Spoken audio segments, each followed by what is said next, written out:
Olha aí a repetição do lance, o Rodrigo pela direita. E o Sacha acaba recebendo um passe ali da zaga do Fluminense, fazendo 1-0. O Sacha, que fez o primeiro gol também no domingo de manhã contra o Grêmio, lá em Porto Alegre, hoje voltando a marcar. Novamente de titular o Eduardo Sacha. E o segundo gol, um chute do Pituca, a bola foi na trave e no rebote o uruguaio Carlos Sanches, o Pato Sanches, aumentando o placar a favor do Santos. É o gol do bem feito, daqui a pouco eu vou falar por quê. É um erro na saída de bola ali do Fluminense, Bruno né? Silva errou. O Bruno Silva, e aí a troca de passes, o chute do Pituca na trave e o Carlos Sanches pega o rebote. E depois a gente vai ver que o Carlos Sanches estava em posição legal. O Fluminense diminuiu nesse cruzamento da esquerda e o Pedro, que entrou no segundo tempo, estava no banco de reservas, o Pedro fez de cabeça. Então, o Fluminense diminuiu, mas não conseguiu chegar ao empate. Portanto, o Fluminense, como o PVC lembrava agora há pouco, assim como o Vasco, o Fluminense também perdeu os 2 jogos do Campeonato Brasileiro até agora. Foi derrotado na primeira rodada para o Goiás, no Maracanã, e hoje para o Santos. Diego Bertozzi está lá na Vila Belmiro, então a gente já faz um contato com o Bertozzi, lá na Vila Famosa, para falar dessa segunda vitória do Santos em 2 rodadas no Campeonato Brasileiro. Boa noite, com você, Bertozzi. Valeu, Abel. Boa noite a todos. Pois é, né? Um jogo entre 2 equipes com 2 estilos ofensivos muito parecidos e que valorizam a posse de bola. E o Santos chegou a ter uma formação no primeiro tempo de 3-3-4. E aí, no intervalo, o Felipe Aguilar deixou o gramado para a entrada do lateral Vitor Ferraz, que já voltou do vestiário, inclusive com a braçadeira de capitão. E o Santos, ao invés de 3 zagueiros, voltou a ter a formação atrás com 4 jogadores. E essa vitória mostra o poder ofensivo do Santos, que já vencia por 1-0 e continuou atacando a equipe do Fluminense. E o Carlos Sanches, num lance de muito oportunismo, aproveitou e fez o segundo gol. O Peixe passou esse susto aí com o gol do Pedro, faltavam aí mais 6 minutos para o encerramento da partida, mas o Peixe conseguiu segurar essa vitória. No momento, ocupa a 3ª colocação pelos critérios de desempate, tem 6 pontos, assim como o Atlético Mineiro e o líder,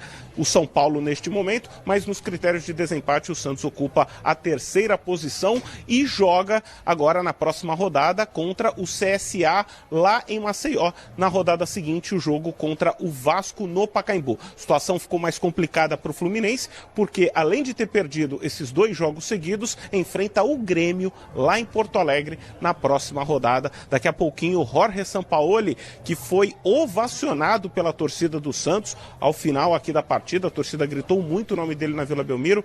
Daqui a pouco o argentino vai conceder entrevista coletiva aqui na sala de imprensa e vamos trazer todos os detalhes ao vivo no Rodada Fox. Legal, Diego Bertozzi, prioridade sua, assim que você tiver aí os entrevistados, os técnicos também nas entrevistas coletivas, é só chamar. Rodada Fox vai acioná-lo na hora. Por enquanto, eu, o PVC e o Fábio Azevedo já vamos debatendo, conversando aí essa segunda vitória do Peixe, segunda derrota do Fluminense, PVC. Eu vejo um 3-4-3 que o São Paulo montou.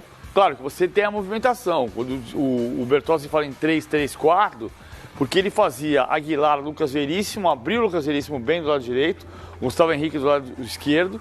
Aí ele fazia uma linha com o Carlos Sanches, Jean Mota, Pituca e Jorge. E na frente, Rodrigo, Sacha e Soteldo.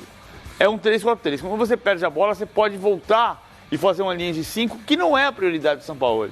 É assim que jogava, defensivamente, jogava assim o Chelsea do Antônio Conte, campeão da Inglaterra em 2017. Só que o São Paulo não está preocupado em quando perder a bola, ele está preocupado em quando tiver a bola. Deu certo, então, PVC. No intervalo ele mudou, ele tirou o Aguilar e colocou o Vitor Ferraz. Porque ele mudou a formação de 3 zagueiros e voltou com o Ferraz na direita. E o Vitor Ferraz entrando como armador, muitas vezes entrando diagonal como armador. Porque o que o São Paulo faz? O São Paulo, corretamente, o São Paulo é um grande técnico. O que ele faz? Você tem técnicos estrangeiros no Brasil, é ótimo quando você tem os melhores. O São Paulo é um dos bons à disposição do mercado.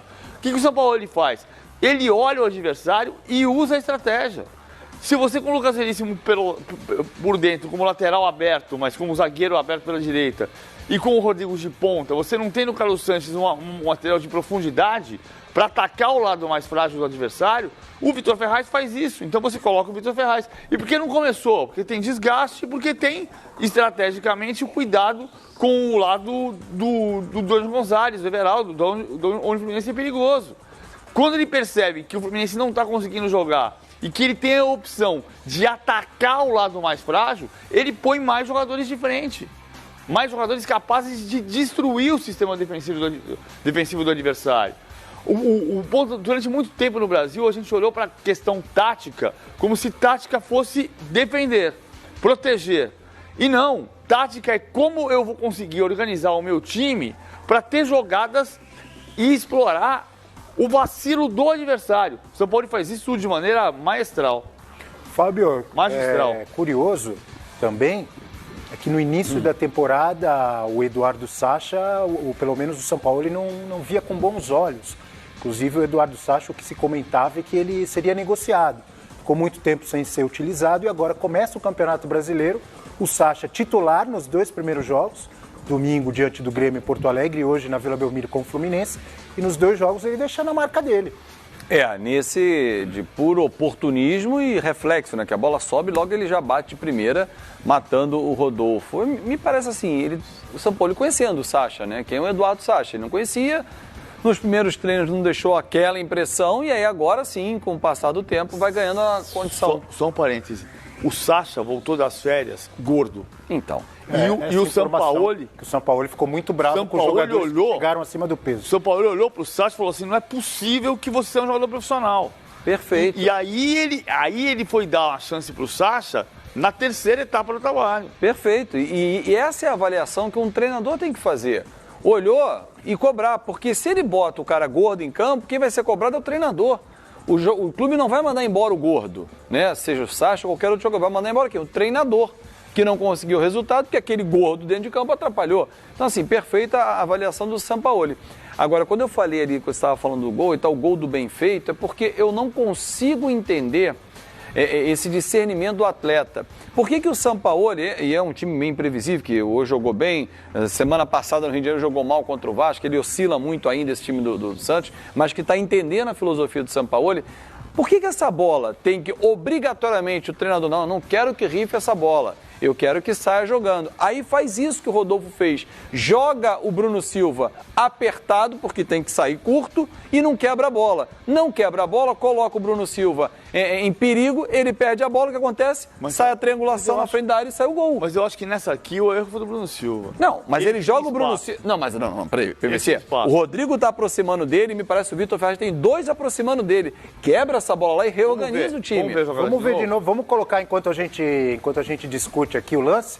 É o primeiro gol do Santos. Segundo que o Bruno Silva perde a bola, exatamente. O Pituca chuta e aí no rebote o Carlos Sanches faz o gol. Isso, e só lembrando no primeiro... Mas é uma característica dos dois times, olha lá, né, o primeiro, Fábio? olha a posição do Vitor Ferraz, está por dentro, né? Ele vem na diagonal. Exatamente, na diagonal. Perfeito. Aí é puro reflexo. Esse é o primeiro. Puro reflexo do Sacha aí, não tem nenhuma falha. Nem no corte da marcação, que foi um chute pro gol, que eu acho que ele não chutou para dentro da área. Chutou pro gol, pegou errado. Ela no meio da área, no reflexo, o zagueiro tenta tirar, acho que aí não dá para apontar uma falha. O Rodrigo chuta mal na bola. Esse é o típico chute que você queria chutar no gol, mas pegou errado e deu certo. Vida que segue. Agora que eu digo é o seguinte, olha aí a bola. Saiu com o goleiro, mas o Rodrigo ele tá solto para virar pro campo de ataque, ele tá virado para dentro da área dele, mas PVC. Ele matou errado. Sim. Ele matou errado a bola. Aí o erro não é do Rodolfo, na minha opinião. Mas aqui é só o seguinte, PVC, ele tá de frente para a área. O Fábio acha que o erro foi do goleiro? Eu acho que esse tipo de lance